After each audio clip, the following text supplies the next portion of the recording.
name is Karina and I am an SLPA. I make videos for other SLPAs and I make speech and language content for just mommies in general. I'm a mom myself and I'm gonna share with y'all today the importance of reading to your kids. I just want y'all to see, I guess, my experience, and I want to share with y'all like the big impact that I have seen on my son. He right now is 15 months old today and he's imitating everything we're saying. I remember when he was about 9-10 months, I was kind of concerned because he wasn't trying to imitate like our gestures and stuff, but now I realize, everybody grows at their own pace and every child is different. Hi. Baba. I really want to share with y'all like the power of books, because truly, like, if you're not reading to your child, I think you should definitely start today, no matter the age that they're at. If they're already toddlers and you haven't read to them in the past, like, that's okay too, as long as you start. I think it's really important because one, like, they're learning so many different words the more you read to them, and that's gonna increase their language like exponentially, truly. So the best thing I can tell you that books does for your child, like the number one thing, is increase their vocabulary. I feel like that's a no-brainer, but a lot of people don't. More books? I feel like the vocabulary part is something that's very basic knowledge, but you don't really realize it when you are reading. For example, when I'm reading to my son, I do try to emphasize, like what picture means what. For example, if I'm showing him a picture of a dog, I try to not always say doggy or puppy. I try to only say dog and maybe the sound that it gives. But that's what I mean by vocabulary, right? You're showing them the picture and then they're connecting it with the word that you're saying. In my example, I was adding the sound, and I might even say it in Spanish because I do want my son to grow up knowing both English and Spanish.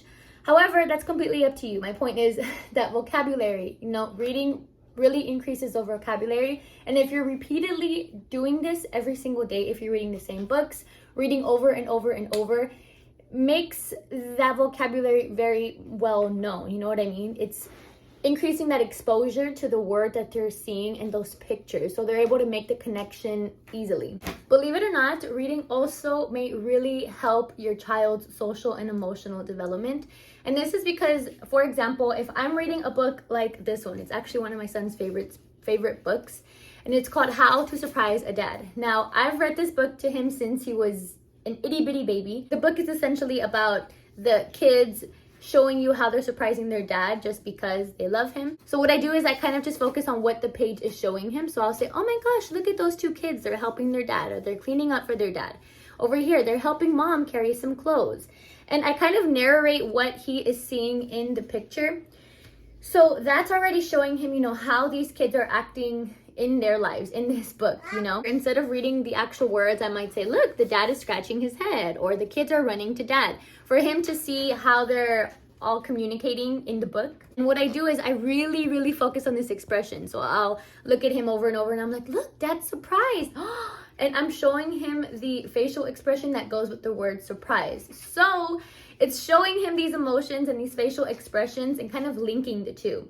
This is just one example, right? So this is one that's not even aimed at like social emotional development, but we have so many books, and one is actually focusing on only kids' emotions. This book right here, it's titled How I Feel. And this is from Love Every, but he also loves this one because it's so simple. And I'm just flat out reading the word that the kid is showing, the facial expression that they're showing. And what I do is I make it more dramatic. So when I'm reading surprise, I will do it super surprised. Or I will show myself acting shy and I'm like, look at mommy, she's shy, mom's shy. Over and over for him to understand that this is a real emotion and this is what it looks like on somebody else.